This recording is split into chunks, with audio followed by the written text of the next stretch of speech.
Okay, so we have seen nanotechnology, how it is useful for a variety of applications. But here in this lecture, I'm going to talk about display and energy applications only.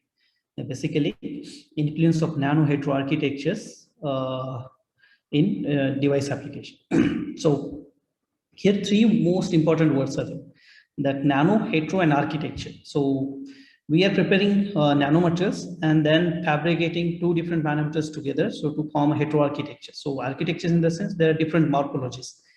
So what happened, basically, if you look at any material, it's in its pure form, used to give very good properties. But what important here is that what if you connect two different materials of two different scenarios, and then look after how they can help you to improve the properties. So we will see that one by one. So in last lecture, I have mentioned that how this technology has developed and why displays are being more important. So if you do remember, during 1930, the black box was given to the market. Why I call it as a black box? Because this TV was color and white, like black and white, not color and white, black and white. And it was lying in your corner. And if you do remember, it was having a one shutter inside front side. And if you open, then you can find a green color screen, which are having lines, number of lines. And that was called as a CRT, cathode ray tube. So if you look at whole structure, it was quite bulky and quite long at the back end. That means the CRT was having some circuitry in it. After that, new scenario coming in picture, and then black and white TV was converted into a color screen, right? So Onida was probably the first company to introduce color TV in India around 1990. And then portability start happening. So same time, this TV been connected with the computer, and it was called as a screen, right? For the desktop, basically it was used. And then size reduction happened. So this size reduction happened basically in terms of the display. So earlier, this big screen TV, which was connected to computer, now came into the pocket in the form of cell phones. So basically, this development happened in case of size. After that, what happened? This bigger size TV from the corner has moved to your wall, right? If you look at this size, it's very small. It's flat panel display nowadays, you are calling it.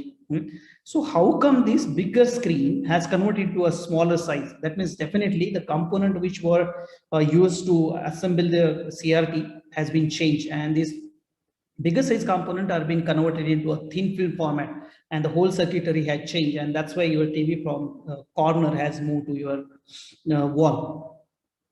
And after that, we start talking about flexible displays. That means the TV which is now at the wall, what if you fold it and put in your bag and take out anywhere, right? And whenever you are going for walking, or if you are going for a trip somewhere else, or you are traveling to some other place, then definitely you can carry one over TV with you. And whenever you feel to watch your own serial or movie, you just can open it and start using it. But the issue come here is how to generate the electricity for the TV. That means you should carry out the battery, which can supply the power to this TV to turn on. So we are talking here about the power reduction and interactivity. That means TV, which is being folded now, should have its own energy storage devices. That means what if the same TV is having a flexible display on that, flexible energy storage devices on other side. So in short, what this change in the size of the component from bulk to micro, micro to nano had changed the whole scenario. And that's what I explained you, that nanotechnology is changing the world, and we are here at the nanotechnology era. So this COVID situation has let you understand how the displays are more important, because when you were locked down at your home, either you were watching TV or you were interacting with your friends or relatives on a phone, right? Or you were in front of your computer to work, finish your work. That means you are observing work from home. So all these three incidents required a well quality displays, right? So these displays are being prepared with different kind of nanostructures, and these nanostructures are divided into four major parts. First is 0D, that means 0-dimensional, 1-dimensional, 2-dimensional, and 3-dimensional. So 0-dimensional structures are available in three different formats again. This can be a core cell structure, or you can form a composite of it, or you can decorate on it. That means what happened here, that first we have to synthesize a 0-dimensional nanoparticles, and then you can coat a second layer of material on the top of it so it can form a core cell structure. Let's imagine you have two independent structures and one can be decorated on the other. So you will have point contact between two different nanoparticles together. Or suppose you mix together two or more phases mixed together, then you can form a composite. So all these cases here, except these two here, can form a point contact, right? So basically these zero dimensional structures are known for the point contacts. And here all three directions, that means if you consider X, Y, Z axis, then all three directions are confined. And that means electron movement is confined in all three directions. The one-dimensional structure is exactly different from that. So here all three directions are confined, but in this one-dimensional structure, this they go along one particular direction, confining other two directions. So electron movement will be along one direction and two directions will be confined. So here you can have a pristine one-dimensional structures, or you can decorate with zero-dimensional particles. So if suppose you put one-dimensional structure with zero-dimensional particles as a decoration form, then they can form a point contact. Suppose you go with core cell structure formation, that means you have a rod structure inside and on the top of it you put other material, so it will form a tube. But we will not call it tube because it is filled with other material, so we call it as a core cell structure. Or even you can form a composite. Forming composite in one-dimensional format of two different materials, and to grow in a one-dimensional particular in one dimension is very difficult. So normally what happens, to form a composite, we mix two different morphologies like one-dimensional and zero-dimensional particles, because these zero-dimensional particles, when mixed with one-dimensional structure, they can help you for anisotropic growth, and these one-dimensional structures can grow much and much larger or longer. Apart from that, if you look at the two-dimensional structures, that graphene you might be knowing about it, so which has changed whole world scenario. So these are a perfect example of two-dimensional structures. So these are two-dimensional plates which go in two different directions and confine in one particular direction. So because of that, the electron confinement happen in one direction, and that can grow along two directions, right? So these can be again form a composite, or they can be mixed together to a decorate. So basically what happened, once you stack one between the other, then zero-dimensional, one-dimensional particles can place in between. So here what happened, these two-dimensional structures, when come in contact with one-dimensional structure, they can form two types of contact. One is point contact if they are touching on the top, or if suppose they are touching on a side, then they can form a complete line contact, right? But it won't happen with the zero-dimensional structure. Zero-dimensional structure, when come in contact with two-dimensional structure, they always form a point contact. So contact resistance definitely will be zero here, very less compared to one-dimensional structures along the line. But you have to consider number of particles when placed in contact with the zero-dimensional two-dimensional structure, then the number of contacts will increase, and that's why total or relative contact resistance will increase. So two different materials can be placed together, two different two-dimensional materials can be placed together to form a composite, or even you can have two different layers of it. But apart from that, there is one more type called as a three-dimensional structures, where these all structures go in three directions. Actually, it should be called as a bulk, but when it comes to the nanostructure, rather than calling it as a three-dimensional structure, we call it as a hierarchical structure. Means what is it exactly? So suppose you put zero-dimensional particles all together and they have a perfect point contact through the chemical bonding, then how it looks like is perfectly a three-dimensional structure. If you're not getting this example, then just imagine a tree which is without leaves, and you are standing just below that, and you are looking towards the sky. How it exactly looks like is a three-dimensional structure, because each and every branch is connected together, and each branch acts as a one-dimensional structure. So like this, three-dimensional structures are there. But the development happen along these four types is quite surprising, because bulk materials were reduced down, and that's why three-dimensional structures were known to the scientific community earlier. And then because of the thin film, people start exploring two-dimensional structures, and because of the quantum dots, researchers expose more on the zero-dimensional structures, but one-dimensional structures were lagging a little bit behind. So actual development was expected to be 0 to 1, 1 to 2, and 2 to 3 dimensional, or in opposite direction, but it did not happen. So what is these zero-dimensional structures? Basically, if you look at the definition, then all dimensions should lie in between 1 to 100 nanometer diameter, right? Then you can call, or 0 to 100 nanometer length, or whatever you call that, should, then you can call it as a zero-dimensional nanostructure. So why these zero-dimensional nanostructures have created more excitement? Because of their broad absorption and nano emission spectrum.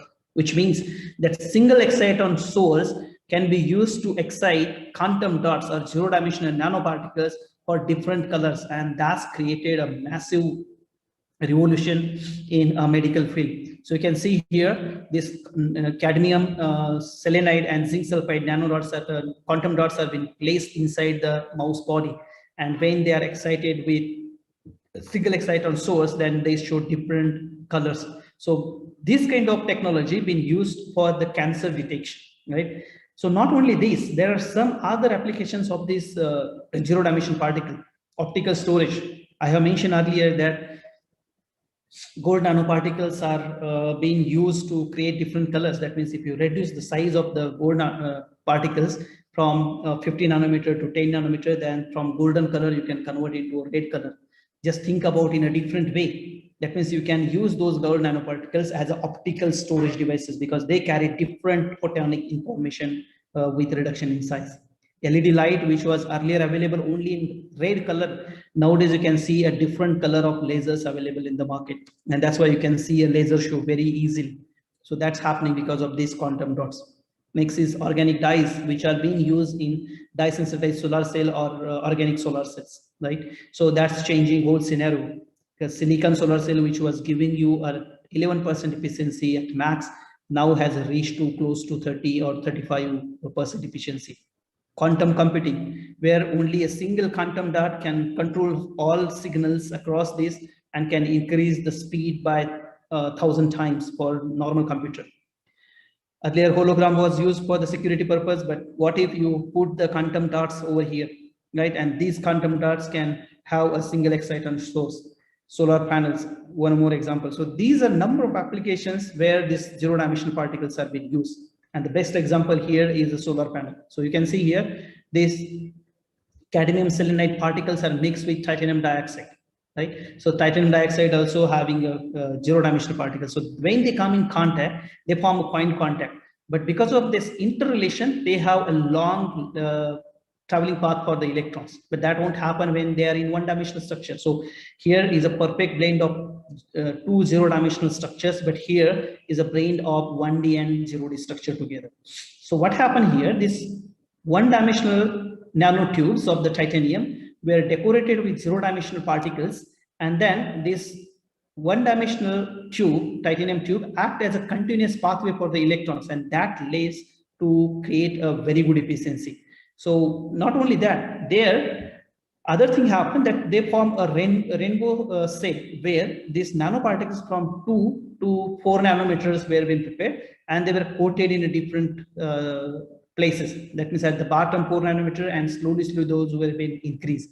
So as you know, that single exciton source can be used, and then they can emit different kind of photons. So that scenario was used, and this created a very good hetero structure from this 0D and 1D structure, and created very good efficiency. And after that, theoretically, it was proved by MIT researchers that the breakthrough efficiency from quantum dot solar cell is possible, and that reached to the 9% in 2014. But theoretically, it is possible to reach as high as 65%, which is really, really high. But so far, we are close to 20 to 30%.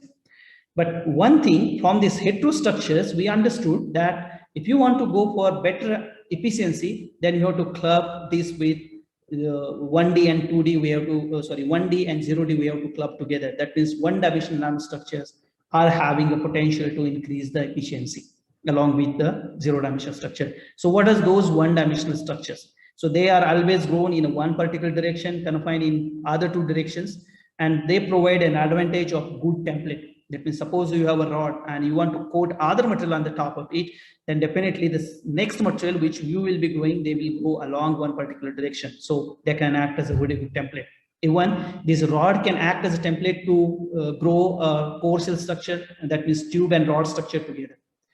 They're also known to be a very good interconnectors for the electronics. So PCB, printed circuit board, is the best example, which can carry the electron from one place to another place without affecting inner resistance or conductivity. Of course, reduction in size will improve the surface area. So these one-dimensional structures provide a large aspect ratio and very large surface area as well. and they improve the applicability because of that. But they always have a desirable qualities. Suppose you want to work on this one-dimensional structure, you should consider that whatever nanomaterials in a one-dimensional format you will synthesize should have identical shape and size. They should have uniform size distribution over large area.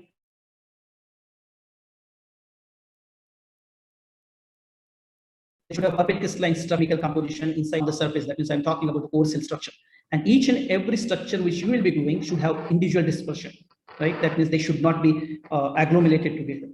But unfortunately, all these desirable qualities act as a complexities. That means it's very difficult to get uniform dimension and morphology. Chemical stoichiometry is an issue, and stability is again issue.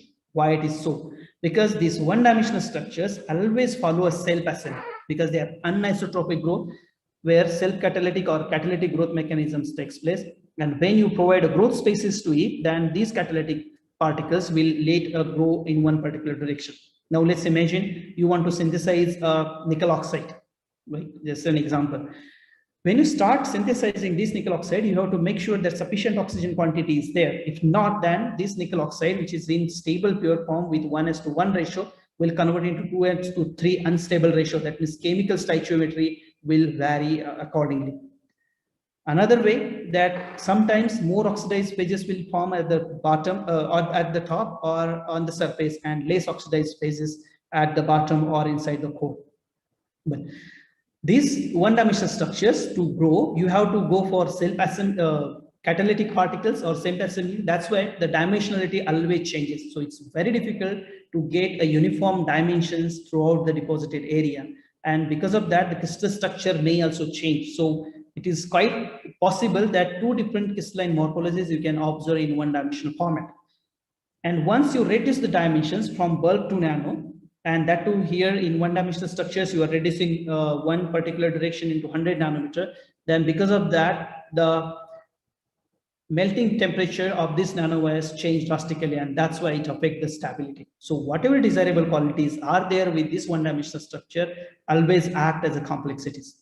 So these are the growth mechanism basically followed with one-dimensional structure, where vapor liquid solid growth mechanism, where you can use a catalytic droplet and then provide a growth spaces in the form of vapors. As soon as they reach to the catalytic droplet, it will form a etiolatic point or etiolatic liquid at certain temperature, and after reaching to the supersaturation state, they will leave the growth behind. But because of use of these catalytic particles, they can act as impurity inside this one-dimensional group. And once you use these catalytic particles, you cannot remove it out. So they will act as a impurity and affect on the efficiency of any device where you are going to use it. So to remove this liquid part, people or scientists have started exploring this vapor solid growth mechanism, right? Where you will have a vapor of your particular material by heating it at higher temperature. Suppose you want to go for oxidation or a pure phase, then accordingly you can insert oxygen. Let's imagine here you are going for oxidation state. So once you provide a sufficient quantity of oxygen inside the chamber during the deposition, then these vapors will reach to the stable oxidized form. And then rather than converting into a droplet and convert into a one-dimensional structure as it was happening in vapor liquid solid growth, here vapors conversion into a droplet will be avoided completely, and directly these vapors will be converted into a one-dimensional format. And because of that, you not need to use any catalytic particle which will not act as impurity. Most of the time, these vapor solid growth one-dimensional structures will be highly crystalline compared to this VLS growth structure. And there is other way which is called as a solution liquid solid, because this VLS and VS are mostly used with a vacuum technology. But suppose you want to go with pure chemicals, then you can go with solution liquid solid, where you can use organometallic precursor, and which will again react with these catalytic particles. Of course, here also you have to use a catalytic metal particle. So as soon as you start heating this whole assembly together, they will reach to a certain temperature and occupy or acquire the etiolatic point. And then the nucleation of this organometallic precursor will start happening here, and they will start reaching to the supersaturation state. Once they reach to the supersaturation, then solid growth will be left behind. And during the supersaturation and nucleation process, these byproducts will be leaving.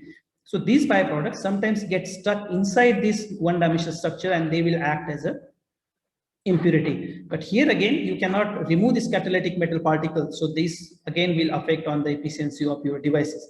So based on your requirement and material which you are going to grow in one-dimensional structure, you can either use VLS, VS, or SLS growth mechanism. So there are different morphologies which I have shown you earlier, right?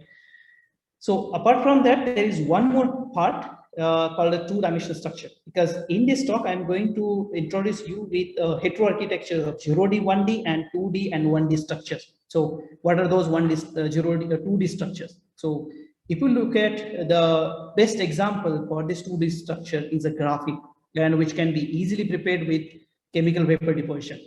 It has been said that preparing graphene on a large scale area is very tough because it's been observed normally in a patches without continuous growth. But Samsung has introduced the 30-inch display using a Samsung, right? And that is a flexible display with very good pixel size. Now, question here is to prepare this much bigger size display, how much graphene is required, right? Because you can see this TV which has been placed in your hall wall is quite bigger, and display is also having a little bit bigger size. So how much material being used there? That's the question being correlated with here, how much graphene is required. So let's have some homework and let's have some analysis that how much graphene we required it. Right. So we'll start with a very small object is a pin, because surface area is very easy to calculate, because here you have diameter and length, and then based on that you can calculate. So you may say here required maybe 1 gram or even less than 1 gram. So just imagine you are moving from pin to coin. So coin may be a little bit bigger in size, like compared to the surface area. So let's imagine 10 times more. So I will consider here graphene required maybe hardly a 20 gram. There we are talking about cell phone, even much bigger. So let's multiply by 10, 100 gram. So we are talking about next is computer. But the most important thing here, these was one. You are not audible, sir. Sorry. Am I audible? Hello. No, sir. Yes, sir. Your voice is breaking. Yes, you are audible, sir. Okay. So here we are talking about the two-dimensional structures, right? But if you look at the dog, this is actually a real three-dimensional structure having a perfect one-dimensional growth on it in terms of hairs.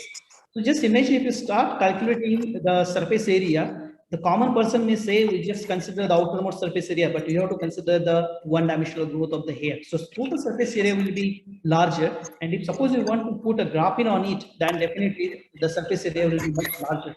So to cover this, may just imagine that you may require a couple of grams, like let's consider 200 grams or maybe 500 gram. Of course, 500 gram is too much. Let's imagine that 100 gram graphene is required.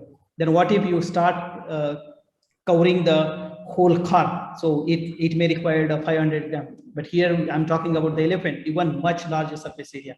So to cover whole elephant with the graphene may require a 10 kg, but people are talking about using a complete Empire State Building and then convert this Empire State Building into a display. That means how much graphene is required, because you have to calculate the total surface area.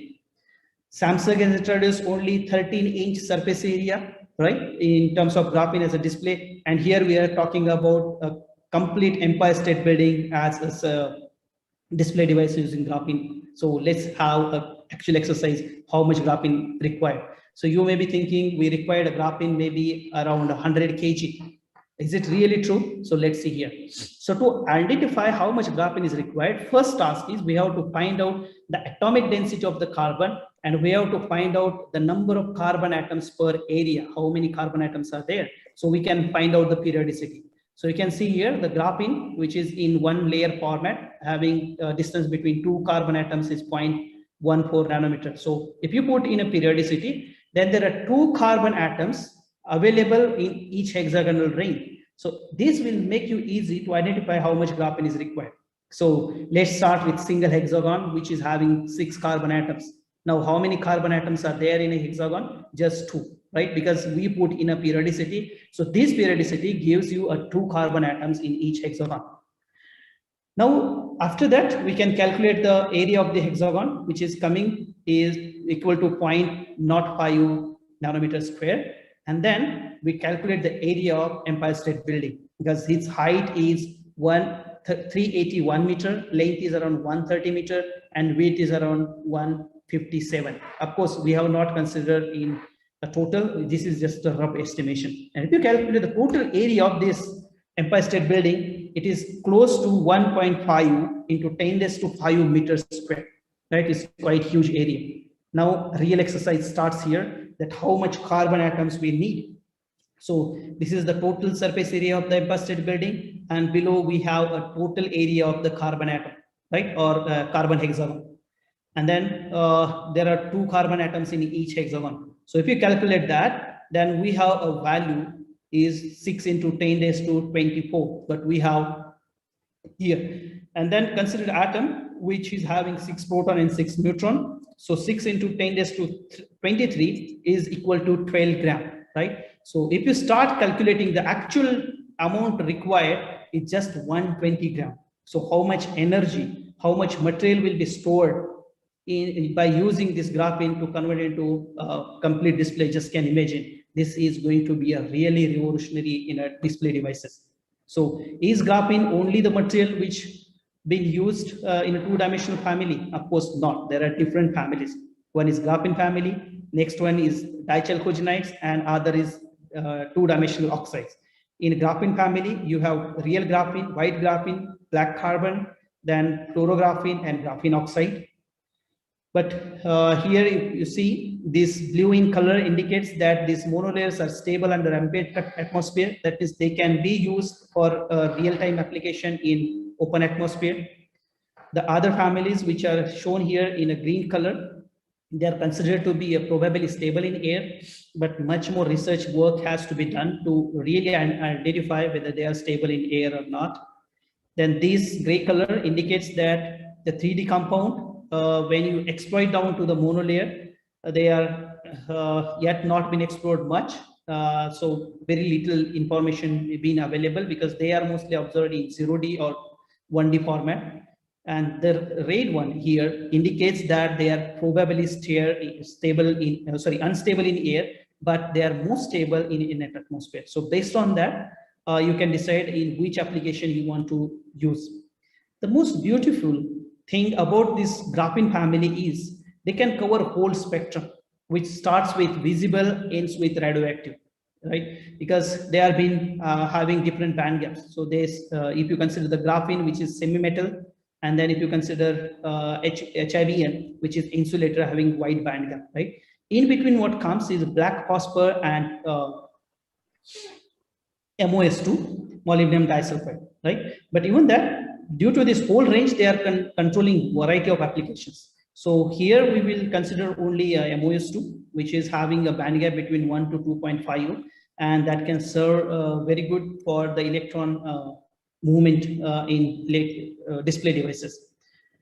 So before I start talking about these hetero-architectures of 1D or 2D and 0D or 1D or 0D or 2D, I just want to introduce here with future of minute might. So it was thought for many years that human body is incapable of running 1 mile distance in 4 minutes, right? It was really difficult. But in 1954, Mr. Roger Binster from Oxford University just took 1 second to run 1 mile distance, right? He took 3.59 minutes, right? Not complete 4 minutes. And after that, 2 months later, Mr. John Landy from Australia took 1 more second less.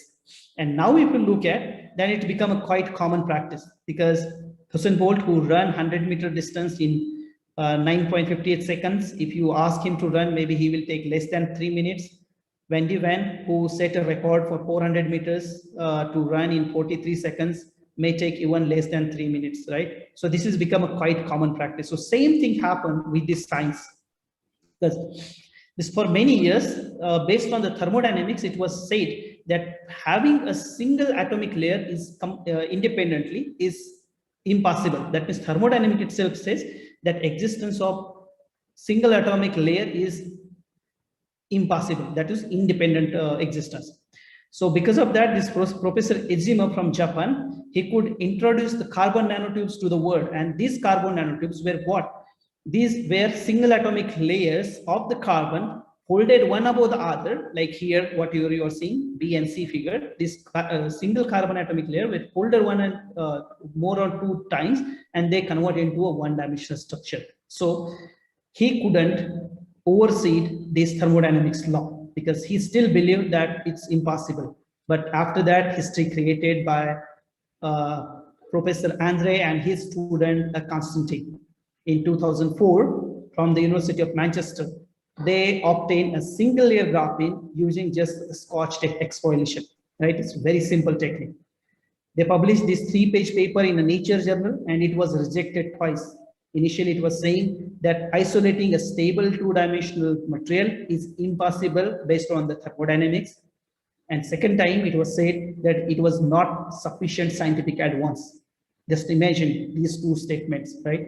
Of course, any reviewer will consider this because thermodynamics not allow it to accept that the existence of two-dimensional in a single atomic layer. So they submitted this paper in October 2004 to the Science Journal, and the title was Electric Field Effect in Atomically Thin Carbon Film. They called it as a atomic thin carbon film. And then in 2010, they were awarded with the Nobel Prize, and that created history. So thermodynamics. And from that time onwards, these two-dimensional materials become hot. But I do believe that combination of 1D and 2D structure will be hottest because here you can have a line contact along one particular atomic layer, right? So here I'm going to talk about synthesis, characterization, and application of these heteroarchitectures. So let's start with the 2D and 1D heteroarchitectures, because I told you that this combination of 2D and 1D is going to be hottest. Why? So here I have taken an example of this ruthenium and MOS2 for the field emission display. So in 2015, this whose group has started to explore these heteroarchitectures for this field emission displays. So here basic idea was to create one-dimensional structure of TiO2 and then put two-dimensional MOS2 on the top of it. So rather than going one-dimensional vertical growth, they went with three-dimensional growth, and then two-dimensional structures were also created. So what basic idea was to form a composite or heteroarchitectures of one above the other simultaneously. So initially they prepared a two-dimensional MOS2, and then they decorated it with TiO2 nanoparticles, considering that these nanoparticles will lead the growth of one-dimensional structure. But unfortunately, it won't happen. These particles remain as it is in the zero-dimensional format, right? So rather than forming 1D and 2D structure, here it happens to be 2D and 0D structure. Later on, they moved with other idea that grow a one-dimensional structure first, and then selectively put these two-dimensional structures in between. And whatever being shown here schematically, that it will lie in between these one-dimensional rods. So they can form a complete decoration of 1D and 2D structures. But this was just their idea, but it couldn't work out. So one-dimensional structures were coated with 2D structure rather than going in the and then these two-dimensional structures which were there, they will be decorated with 0D particles. So whatever idea they conceived, that couldn't work out, and that reflected adversely in their display devices. So turn on field, which was required, went up to 5 volt per micrometer, right? And then stability become an issue. So we thought, let's take this and idea as a challenge, and then we decided to grow one-dimensional structure perfectly vertical, so that each and every tip will act as a emission site. And the challenge here was rather than going for rutile structure, here we decided to go with brookite structure, and then nicely we synthesized these brookite rods. Diameter was less than 20 nanometer, and they form a thickness film of thickness 600 nanometer, and it was confirmed that the grown rods are brookite, and it was confirmed from XRD and TM analysis. After that, we decorated it with MOS2. So idea here was to decorate MOS2 in 3 different formats. So initially we will we decorated it with a perfect ore cell morphology. So this two-dimensional structure will remain as it is on the top of one-dimensional rod, forming a core cell structure. And as I mentioned earlier, this one-dimensional structure can act as a very good template. So even though this MOS2 is a two-dimensional structure, when they decorated on the one-dimensional structure, they wound it completely together and have a one-dimensional growth. Later on, we increase the thickness of this MOS2, and we reach from 4 nanometer to 20 nanometer. So if you look at the top, it looks like to be a particle. Again, it has been confirmed that one-dimensional structure can act as a very good template, and that's why on the top, from the top, it looks like to be a particle. Actually, these are the two-dimensional forms of MOS2. And this particle kind of morphology was observed because from the top, nanorods also look like to be a particle. And then from 20 nanometer, we move to 40 nanometer layer. Then the surface become little bit smooth comparative to earlier two. And then here the thick film was formed. So you can see here, initially, we check the thickness of this total MOS2, so 4 nanometer, 20 and 40 nanometer. Now challenge here was to identify whether MOS2 is being formed in its own pure format or it has been changed. Because when MOS2 come in contact with oxygen, rather than forming a MOS phase, it will form a MOO2 phase, that means oxidized phase. So whenever we are on 4 nanometer layer, then this possibility was quite high. And so we thought to check it with the XPS, because XPS has having one limitation that you cannot measure the signal more than 10 nanometers. So we thought that disadvantage can be an advantage for us. So when we check this MOS2 signal for 4, 20 and 40 nanometer, that we got a signal for TI and O on 4 nanometer because MOS2 was on 4 nanometer and below 6 nanometer was TiO2, so signal was coming from both. But when we move to 20 nanometer, what we expect that the signal from TI should not be appear, but if suppose our MOS2 get oxidized, then oxygen signal should come out, right? And which we didn't want actually. And fortunately, same thing happened. We not observe any signal from MOS2, oxygen signal from MOS2. So this was pure sulfide phase. And same thing is replicated in MOS signal. So MOS signal was quite higher for, quite lower for 4 nanometer, and then it has reached to this maxima when we move to 20 and 40 nanometer. So this clearly indicates that whatever hyperstructure we have formed with 1D TiO2 and 2D MOS2 is intact and without any third phase formation.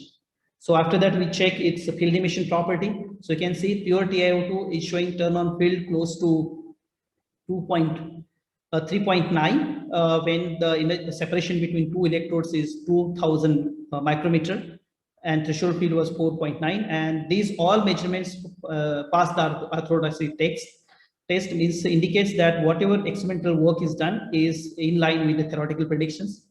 So after that, we check the MOS2. Again, it is showing very high turn on field. So it reached close to more to 3.5 volt per micrometer. And when we fuse these two together for 4, 20 and 40 nanometer, the turn on field has decreased. You can see here, the lowest turn on field was observed for 4 nanometer layer of MOS2 on the top of TiO2, and it is moved to 2.5. So what happened here? So TiO2 is having more number of electrons, but compared to MOS2, it is less, and MOS2 is having even large number of electrons. So these electrons of MOS2 were backed by the TiO2, and when signal was increased, means when thickness of this MOS2 was increased, that the backing got reduced little bit, and that's why our turn on field is much better in 4 nanometer layer. So with this experience, what we observed that having decoration of 0D and 1D structure will be much advantageous than having 2D and 1D structure. So later on, we decorated 0D particles on the top of one-dimensional structures. And this time, rather than going for one-dimensional structure, we thought to go with hierarchical structure so that more number of rods will be available. And then we created tape on the top of it so that lower surface area will give you a higher emission. And then gold nanoparticles were nicely decorated on the surface. You can see here 20 nanometer gold nanoparticles are decorated. So here idea was not to just decorate once, but change the decoration percentage. So decoration percentage has increased so much that agglomeration also takes place. So we can just check out whether really these gold nanoparticles are tailoring the properties. And then we confirm this with XRD. And you can see here, these gold nanoparticles are being decorated nicely along the hexagonal facets of this one-dimensional zinc oxide rod. And this diameter of this gold nanoparticles is less than 30 nanometer. And this TM also indicates that this gold nanoparticle, when are being placed in contact with one-dimensional zinc oxide rod, they have at their contact no change in their chemical properties. So their crystal structure also remains same. Then we check with XPS how much percentage is there. Then when we decorate the gold nanoparticles on the zinc oxide, whether there is any chemical shift or chemical changes happen. And from that decoration, we come to know that there is no change has been observed in zinc oxide. So gold was decorated or physically adsorbed on the top of zinc oxide rods.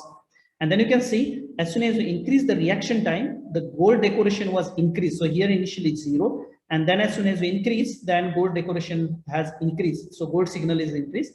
And at the same time, zinc signal has decreased. That means accumulation was happening at the top of zinc oxide rod. And the maximum decoration we observed is at 24 hours. So after that, when you increase the reaction time, no change was happening. So whatever possible decoration is there, maximum decoration, that can happen up to 24 hours. And the same thing is been deconvoluted and confirmed that the decoration of gold nanoparticles on the zinc oxide has not altered the properties of either gold or zinc oxide. And then we check the field emission properties. So you can see here the turn on field again decrease. So this hierarchical structure with thick morphology give a very less turn on field, which is 1.31, and it again theoretically been proved. And when we decorate gold nanoparticles on the top of it, each even reach up to 0.96 volt per meter square, which is very less comparatively, right? And you can see the device performance, each and every device shows a stable performance, right? Why it is happened so, and why this turn on field is decreased. So you can see the zinc oxide, initially the work function was quite larger, but decoration of gold has reduced the work function, and the gold, which is full of electrons, has been backed by this zinc oxide. And that's why suddenly this number of electrons been emitted at very low turn on field. That means if you suppose you prepare display devices from it, very less voltage is required to run these display devices. So as I mentioned that if you are converting the flexible display devices, and if you want to take out during your traveling and watch outside, then you require the energy storage behind that. So that energy storage can be provided with the battery or supercapacitor. So here I'm going to introduce you with the supercapacitor properties of this 1D and 2D nanostructures. So we have seen that heterostructure formation can change the properties, but what if we change one material from one-dimensional to two-dimensional? What will happen? So here we have first synthesized the nickel oxide thin films, and then we tailored the properties so that nickel oxide thin film can be converted into a one-dimensional structure, and these one-dimensional structures can be converted into a two-dimensional format through the reaction type. And you can see figure G, where one-dimensional rods which are being grown, one-dimensional belts which are being grown, they are highly porous in nature, and they form very good thickness of the film. So material loading is almost similar, but because of this one-dimensional growth and porous growth, this thickness has been increased, and this porosity has been confirmed for the BET analysis. Now doubt here was, when you are converting from thin film to one-dimensional structure and from one-dimensional to two-dimensional structure, then whether this synthesis parameter had changed this morphology or chemical composition itself had changed. So that was confirmed from this XPS analysis. And you can see the reaction time is changing from 6 hours to 48 hours. That means here thin film, then we convert into a belt, and belt is converted into two-dimensional format, right? So the peak position for all these assigned peak A, B, C, D, or A dash, B dash, and C dash, which are actually A and C are peaks for nickel oxide, and B and C, D are their concomitant peak, which are indicating magnetic nature, that is called as a Jacob satellite peak. So you can see this peak positions remains constant, there is no change. So whatever morphological differences you have observed is not because of chemical change, it has been really tailored with the change in reaction type, and oxygen peaks also remain same. Now the question here, which morphology is better? So we check the supercapacitance property, and what we observe that porous nature of one-dimensional structure has come out as a very good morphology for the energy storage performance, and the supercapacitance value observed here is 800 farad per gram, and it has reduced for thin film as well as for two-dimensional structure. And the cyclic stability was also much better. You can see even 2600 cycles, it was a stable performance. Energy density and power density, if you look at, then 12 hours reaction time, that means nanobelts are showing a much better. And you can see here, the energy density is quite higher. It is 55 watt hour per kg, which is quite clearly high. So now after this, we come to know that why not you blend these two morphologies together and form a real heteroarchitecture of 2D and 1D structure and check what happens to the energy performance. So here We prepare a porous one-dimensional structure, because earlier we had explained that porous one-dimensional structures will give you a very good morphology. And then we decorated these porous structures with 2D morphology. So you can see here NiTiO3 rods, porous rods have been decorated with MnO2, and it has been confirmed with EDS and XRD that these structure pages have been formed. And then XP has been checked whether MnO2 is formed or there is in 3+, because Mn getting its stabilized form is very difficult, because normally it tends to form Mn2O3, but here we wanted to have MnO2. So when we check the XPS, we confirm that it's really form MnO2. Then we check what kind of hydrophobicity is having, or hydrophilicity. So we wanted that more number of liquid should go inside the electrode, and that will increase the total capacitance value. So we check the supercapacitor electrolyte concentration, and then we observe the 2 molar electrolyte concentration is much better to increase the contact angle. That means to put more number of liquid inside. And then we check the supercapacitor performance for different morphologies, that TiO2, NiTiO3 itself was little bit less, but when we coated with 2-dimensional structure, its properties are very improved, and highest specific capacitance was observed for this decoration. And then we check the energy density performance. So you can see here, these porous one-dimensional structures were having energy density 8 watt-hour per kg, and power density is close to 35 watt per kg. But when we form a 2-dimensional heteroarchitecture, then it has drastically increased. This 8 is converted into 16, and power density almost remains close to 40, right? And if you look at other morphologies, it's been higher. So this what indicates is this electrolyte ions, which are being there on the surface, has a more reach deep inside. And another thing happened, this 2-dimensional structure really form a close contact with this 1-dimensional structure, and synergetically they have helped to improve the whole energy storage performance.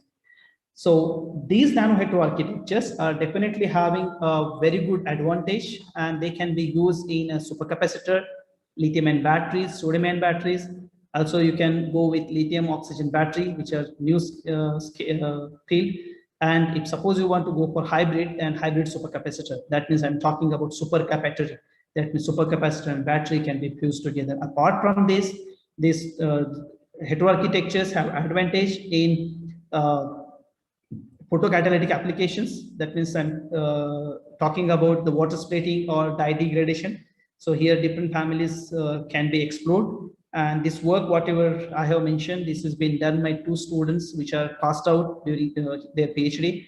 And right now, our group is having 6 PhD students, 2 master, 2 bachelor, and 1 visiting fellow. So these are my search engines of the laboratory. So whatever research you have seen, this is all been done by them. So they are the real heroes of my laboratory. These are my international collaborations. And this work being done through the funding agency. So I should thank the funding agency. Foremost is IIT Indore, then DST for the research project, then UGCD CSR, with whom I am working in collaboration. Chinese Journal of Physics, where I'm working as editor. Recently, its impact factor is 3.268. So you can think of submitting your papers over there, and Master Academy of Sciences, with whom I'm working so far.